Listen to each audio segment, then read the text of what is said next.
تشکر. سوال من این است که اه، که اگر خدای وجود نداشته باشه چه چیز باعث میشه که واقعیت همین سوال در ذهن من بسیار مرا کنجکاو ساخته، چه چیز باعث میشه که زندگی به این اندازه ارزش واقعی خود داره و مرگ بسیار بی‌معنا باشه که هیچ دیگه فکر کنی زندگی نکردی و هیچ چیزی وجود نداشته؟ فقط این سوال از جناب کاوش داشتم. این سوال وطن عزیز مایک بس از کاوشم. این سوال شما بار این سوال پاسخ داده شده و بار این پرسان میشه، در هر برنامه پرسان میشه. اولا من بسیار کوتاه ساده براتون بگم، شما این پیش‌فرض را نگیرین که اگر خدای وجود نداشته باشه. خدا در ذهن انسان ها وجود داره، خدا را انسان ها ساختن. خدا چیزی بیشتر از این نیست که مثلا انسان ها نیاز داشتن رفتن یک موجود را ساختن و پرستش کردن و دقیقا امروز هم اسلام هم قسم محمد الله را ساخت و تا سرزمین ما و شما آمدن به چور و چپاول آمدن و ما را مسلمان کردن. حالا اگر شما به این بگیم که خدا وجود داره، این باید ثابت بشه که خدا وجود داره. کدام خدا؟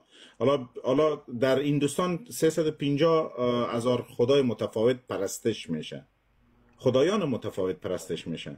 حالا شمایی که مثلا اگر به اسلام باور داشته باشین میگیم خدای ما یگانه هست، عیسوی میگه خدای ما یگانه هست، یهودی میگه خدای ما یگانه هست، هندو میگه خدای ما یگانه هست.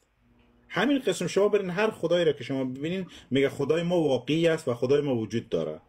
این حالا حرف کی پذیرفته شود؟ این خدای زینی هستن، در ذهن شما در ذهن باورمندا هستن. الهام عزیز، اول این خدا باید ثابت شود. وقتی که این خدا ثابت شد بعد میتونیم میره بگوییم که حالا وجود داره یا نداره. این خدا ثابت نشدن هنوز، در حد باور هستن.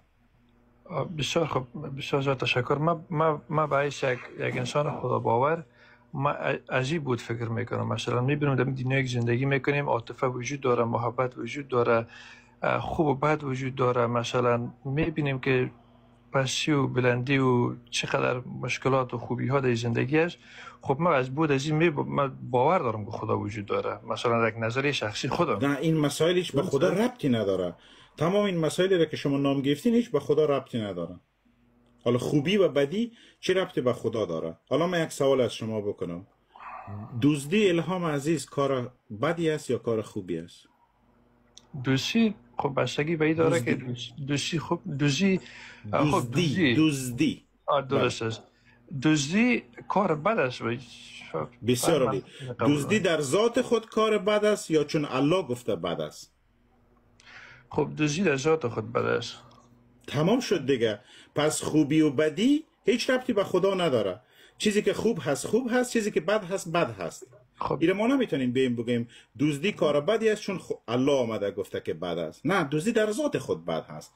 پس این مسائلی که شما مثال زدن هیچ ربطی به خدا نداره. خب باز من برای یک دلیل دارم. مثلا یک نفر فکر کنید که دزدی میکنه، یک کشور به غارت میبره، درست است؟ مثال برات میزنم و هیچ وقت از این پرسان هم نمیشه و در این دنیا هیچ کس از او توانایی هم نداره که از او بازپرسی کنه و این نفر یک روز میمره و همون مرگ بی‌معنایی که مثلا شما باور دارین که اون نفر با تمام قدر بدی که در دنیا انجام داد، این نفر رفت و گم شد و هیچ پاسخی به دادن نداره و هیچ کسی دیگه از او دادخواهی در مقابل حق خود به خاطر دزدی از او یا قتل از او یا هر گناهی که انجام داده هیچ کسی دیگه دادخواهی کردن نمیتونه. به نظر خودت شخصا همینجا به نظر در این یک تناقض پیدا نمیشه؟ یک نفر تمام بدی را انجام داد رفت و هیچ گپی نشد و هیچ جوابگویی نشد و هیچ کسی پرسان نکرد. یک حق تلفی، یک بی‌عدالتی صورت میگیره. نظر به همین قوانینی در روی زمین وجود داره. ببینید مسئله کجاست. با تمام بدی ها از بین خب عدالت شد. حالا یک مثال میزنم براتون. مثلا محمد پیامبر اسلام، بگذارین که یک مترادف دیگه هم در پلوش بگذارم، هیتلر. اینا اومدن جنایت کردن، غارت کردن، قتل کردن. الله هیتلر غارت نکرده، قتل کردن. انسانها را، میلیون‌ها انسان را به قتل رساندن، هم محمد و هم هیتلر.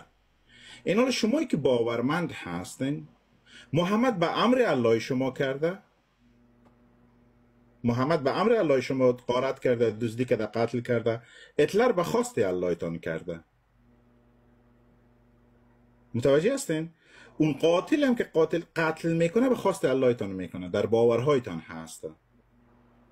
شما به این باور هستین که الله آمده در قرآن گفته که یک برگ از درخت بدون خواست الله نمیفته به زمین. متوجه هستین؟ بله بله میشنم.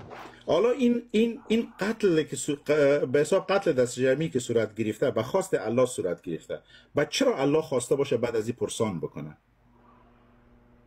خب از نظر من وقتی که من به خداوند باور دارم، من میگم ما مخلوقش هستیم، او میتونه با مخلوق خود هر نوع رابطه داشته باشه. میتونه 500 تا چی نوع رابطه؟ مثلا برای شما میگه قتل کن، به خواست از شما قتل انجام میدین. نه بس رفتن، بس دوج یک پیام بسیار میبخشم، یک پیام هم دیدم بس در مسئله زلزله و گپارم گفته بودن.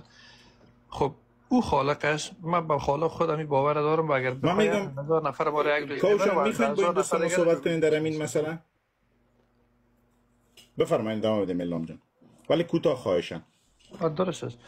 خب من زیاد روی موضوعات بسیار پیچیده که شما همیشه بحث میکنید صادقانه میگم، من مسلمان هستم، من مسلمان نیستم که بیایم مثلا بحث بکنم از روی کتاب دانه دانه ما یک نقطه را بکشیم شما بکشین که محمد غارتگر است یا او کارکت نگه. واقعیتش معلومات زیاد ندارم و نمیخوایم که داخل عمق موضوع شما به خاطر چی که تمامش هنوز در یک حالت چی باید بگم امبیگوس یا یک حالت دورایی قرار داره که نه شما میتونید به اثبات برسونید که غارتگر واقعی بود. نه مسئله اثبات نیست الهام. نه واقعیت هم هست. واقعیت به خاطر چی برادر که نه خب اگر ما بریم در پی واقعیت باشیم، اگر ما در پی واقعیت باشیم، شما مثلا میگین فردی که قتل میکنه بعد از این بازخواست میشه.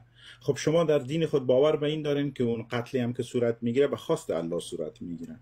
پس الله چرا خواسته باشه که مثلا با استفاده از شما قتل را انجام بده، بعد شما را قاتل محسوب بکنه، بعد شما را جزا بده؟ خب الله ادعا کرده بیش از 45 آیه را من براتون میتونم بکشم، بیش از 45 آیه در قرآن که گفته تا چیزی که من نخواسته باشم انجام نمیشه. حتی یک برگ از درخت به زمین نمیفته. یعنی شما را کاملا تقدیرتان را مینویسه که شما اگر الله نخواسته باشه، خواست الله نباشه، شما ایمان دارین که همین لحظه دهنتون بسته میشه و دیگه باز نمیشه هرگز. حرف اینجاست. و باز هم سپاس که آمدین در برنامه، بیاین حضور پیدا بکنین، باشین بشنوین. سلامت باشین، بخیر باشین. قربانتان سپاس از شما. خب بریم بانو سم بشنویم کوشن.